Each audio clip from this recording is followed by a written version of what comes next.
Hello students, and welcome back once again to the online series of lectures of design of steel structures. I am Naresh Patil, and today I am going to discuss about the plastic analysis of beams. So before going to today's session, in the last session, I'll just recall over the last session. So in the last session, I have discussed about the determination of collapse load, and there are two theorems. Basically, there are two theorems to determine the collapse load, that is static theorem and kinematic theorem. So, I will just recall once again what is static theorem and what is kinematic theorem. Okay. So, in static theorem, for given structural system and load arrangement, for given structural system like the geometry of the section and the end condition, everything, that is a structural system, and load arrangement, what type of load is acting on the system. If there any bend moment diagram distribution which is statically admissible and safe, okay, so that structural system should have the bend moment diagram or the bend moment distribution which is statically admissible and safe, then only you can use static theorem. Or I told you the shape of the bending moment diagram should be easily known for given set of load. Okay, we can use static theorem when the shape of the bending moment diagram should be easily known. That time we can easily find out WC, that is collapse load, by using static theorem. And in kinematic theorem, for given structural system and load arrangement, value of load corresponding to any assumed mechanism will be either equal to or greater than WC. So here there is no need to have the bending moment diagram. So here we can assume a mechanism. Okay, we can assume a mechanism, and that mechanism will convert the structure into collapsible mechanism. So we can easily find out the collapse load. We have to assume a mechanism here. So what is mechanism? I told you in last class. So mechanism is not a collapse state of the structure. Mechanism is before collapsing of the structure. When the mechanism will form before collapse of the structure. So mechanism is not a collapse state of the structure. The body or the structure will stop offering resistance to the external load, and that is called as mechanism. Okay, the body will have some internal resistance, and because of that it will offer resistance to the external load, and when the body stop offering resistance to external load, then mechanism will form. But beyond that level, beyond that specific level of load, when the load is increased, beyond that level, when the load is increased, the structure will collapse, and that will be called as collapsible mechanism. So here we have to find out what is that collapse load. So we can limit the load acting over the structure. So we should not apply load up to the collapse load. So that is the main aim to get the plastic analysis of beams. Okay. Now the steps are, so these steps you are going to use in today's session for the plastic analysis of beams. Okay. So in the static theorem, first of all draw bending moment diagram to the external load, choose the maximum ordinate of bending moment and check whether it is sufficient to form a mechanism. Okay, these steps you have to follow. First you have to draw the bending moment diagram, then choose the maximum ordinate of bending moment, then check whether it is sufficient to form a mechanism. Okay, so once the mechanism will form, okay, we can limit the load over the section. Then here we have to assume a mechanism. Apply principle of virtual work. to compute the collapse load. So we have to apply the principle of work, that is external work done should be equal to internal work done. So you can easily find out the collapse load. Understood? So one more thing I have covered in the last class, that is about the plastic hinge, how the plastic hinge will fit. That I am not going to cover once again. So the important is where will they form and how many numbers. So where will they form?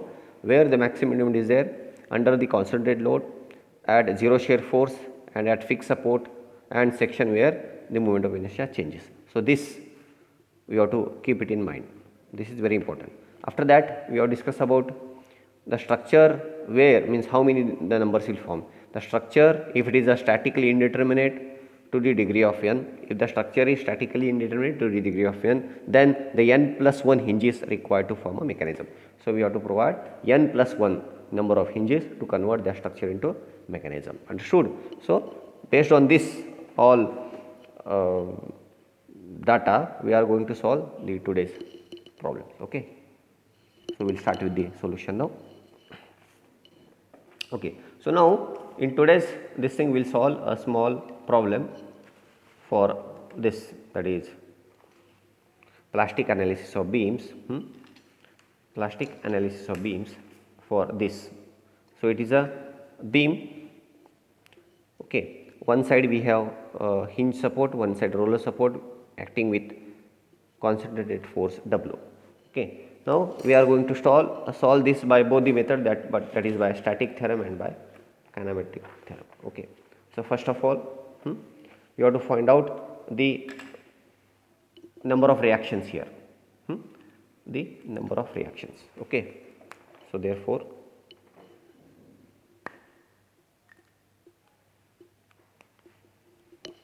so here we have so the number of reactions. So first of all, I will just brief out. If it is a hinge support, if it is a hinge support, like we have, if it is a hinge support, so we will be getting the number of reactions are, we will be getting the number of reactions will be 1 vertical and 1 horizontal. Okay. And if it is a roller support, it is a roller support like this, so we will be getting only one reaction, that is vertical. And if it is fixed, if it is fixed,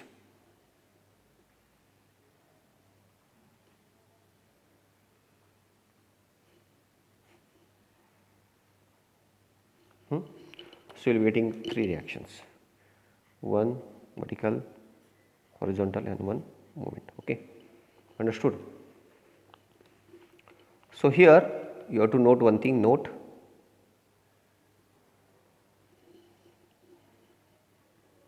ignore axial deformation. You have to ignore the axial deformation. So we have to ignore, because we are not applying any axial force, so we have to ignore the axial deformation. So we have to consider, if it is a hinge support, only one reaction we have to consider, because again we have to ignore this. A roller, no problem.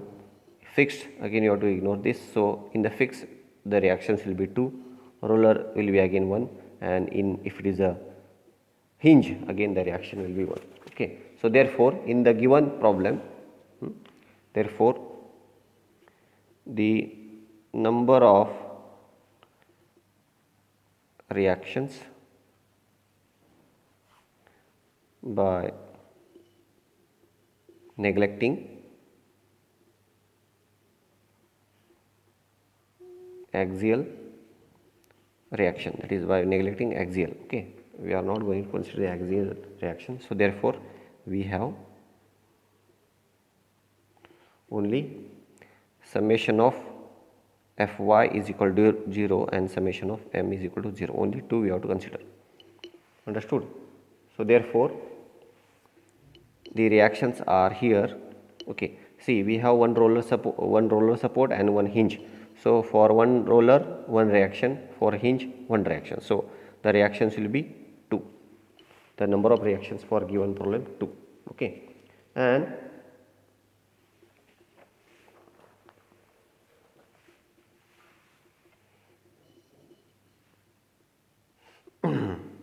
after that the also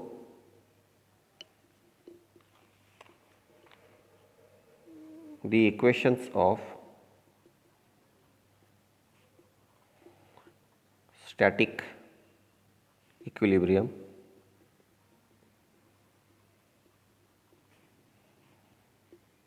we have 2. The equations of static equilibrium are 2. So therefore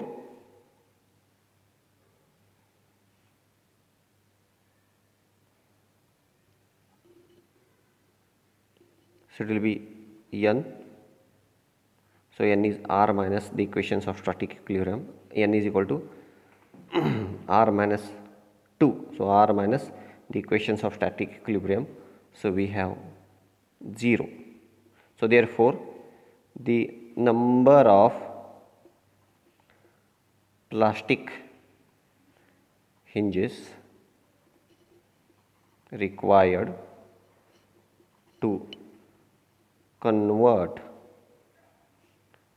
the above structure into mechanism, the number of plastic hinges required to convert the above structure into mechanism, that is H is equal to n plus 1. Okay, so n is 0 plus 1, so we require the number of plastic hinges is 1 to convert that structure into mechanism. Okay, so therefore the number of plastic hinges required to convert the above structure into mechanism, H, should be equal to n plus 1. So n is 0, we have got here n is equal to 0 plus 1. Okay, 0 plus 1, so 1. We require one plastic hinge here. Here we have to provide one plastic hinge to convert the structure into mechanism. Understood? So we'll so where they will form? First of all, we have to check out for support. We don't have a fixed support here, so no. Then after that, at under the concentrate load, so we have the concentrate load, so it will form at C. The plastic hinge will form at C. Okay. So if you want, I'll write here. So I will draw the diagram of collapsible mechanism. Okay. So here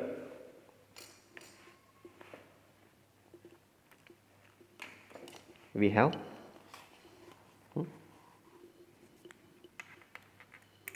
so first of all, so we'll solve one by one. So by static theorem,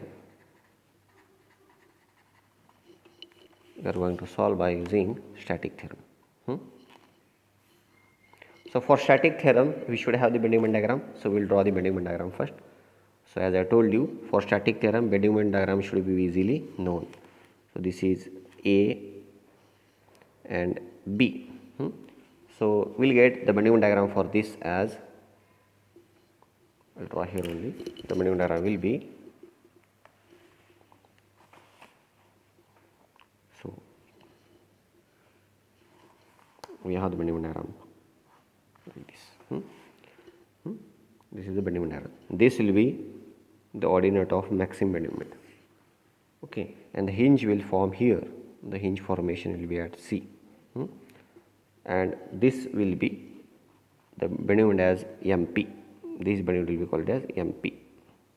So there's a plastic moment after formation of hinge, and the MP will be, so this, the value of this will be WL by 4. So this will be WL by 4. Understood? So WL by 4. Okay, WL by 4. So now by static theorem, MP should be equal to WL by 4. MP should be equal to WL by 4. So therefore, when M will become MP, W will become WC. That will be collapsed. WC will be MP into 4 divided by L. MP into 4 divided by L. So this is ultimate. Okay, we got the collapse load by using static theorem. But the one thing is what, if you don't have the bending moment diagram and the ordinate of maximum bending moment, we cannot find out the collapse load. Here we know, we can easily find out. I will write here bending moment diagram BMD. Here we got already the bending moment diagram very easily, so you can find out the WC. But if you don't know the bending moment diagram and the maximum ordinate, the bending moment shape and the maximum ordinate of bending moment diagram, we cannot find out WC. That is one drawback by static theorem. Now we will get the value of WC by kinematic theorem. Okay.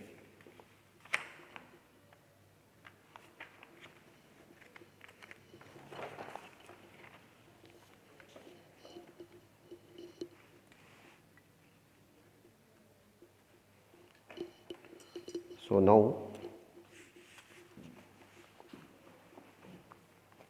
by kinematic theorem,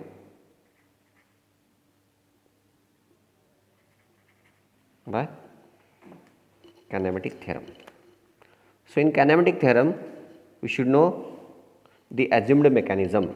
We have to prepare a assumed mechanism by principle of virtual work. Okay. So I will draw the sketch again.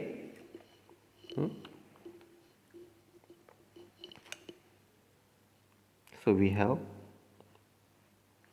okay, so then we have A, B and C. So at C the plastic hinge will form. So I will draw the displaced shape of the beam. So after the bending moment, so this will be the displaced shape. We are going to assume the virtual work, the principle by the principle of virtual work. So this ordinate will be delta. This is the delta because it's a displacement, and we have got the plastic hinge at C. Okay, at C. So this will be A, B and C. Okay, A, B and C. Okay. So by applying displacement,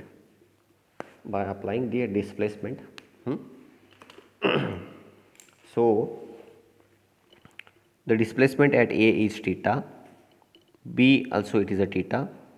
So at C will be 2 theta, theta plus theta. So that is theta plus theta.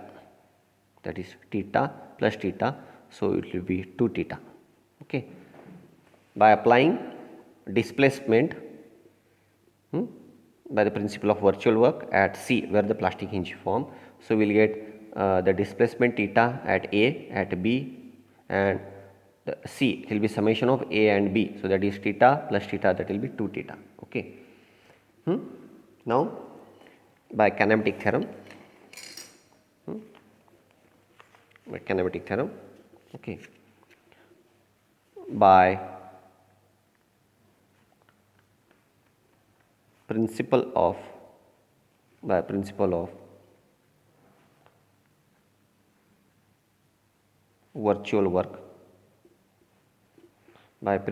virtual work, external work done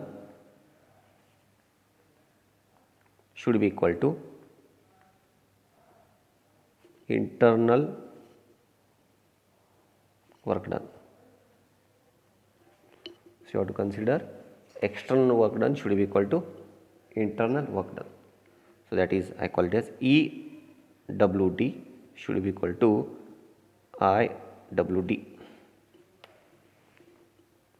That is EWD should be equal to IWD. So now I will find out the internal work done and external work done. Okay. So here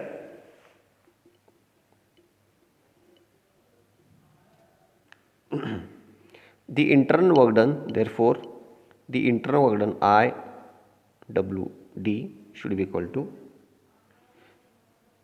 MP. So that is MP. Theta at A is 0, theta at B is 0, MP into theta, that is force into displacement.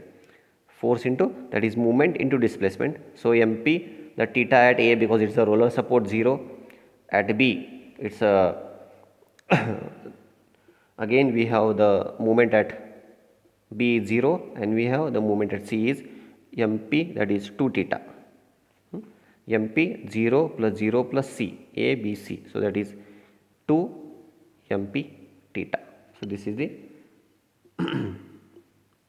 internal work done. So now also external work done is, that is so internal work done is, so now tan theta is equal to delta divided by L by 2. We can consider here. So this is L by 2, this is also L by 2. Okay, understood.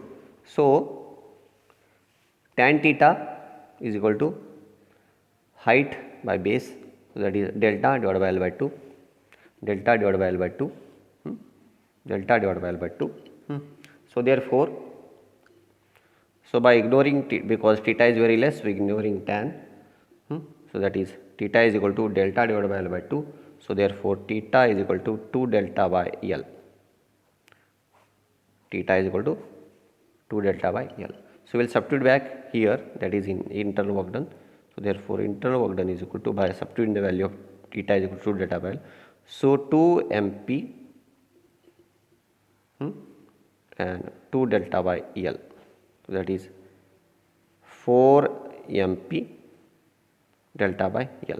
So you will get 4 MP delta by L. So that is internal work done. Now external work done. Now external work done is equal to force into displacement. That is force into displacement. That is force is constant W and the displacement is delta. We have the force, external force is W and which cause the displacement delta. So that's why it is force into, work done is force into displacement. So force, that is W into displacement. Okay. Now equating, so therefore equating internal work done, sorry, external work done is equal to internal work done. So that is internal work done is, external work done is W into delta and the internal work done is 4 MP into delta by L. 4 MP into delta by L. So delta get cancels. So we will get WC will be 4 MP by L. Now if you cross check, so by kinematic theorem we got WC is equal to 4 MP by L, and even by, if I check by static theorem also, by static theorem also we have got the WC is equal to 4 MP by L, and even by using the kinematic theorem we got 4 MP by L. Understood? So this is regarding how to get the collapse load. This is ultimate. We have to get the collapse load over a section or over a structure. Once if you get the collapse load, we can restrict or we can limit the load applied over the structure. So this is the importance why you have to go for plastic analysis. Okay, thank you.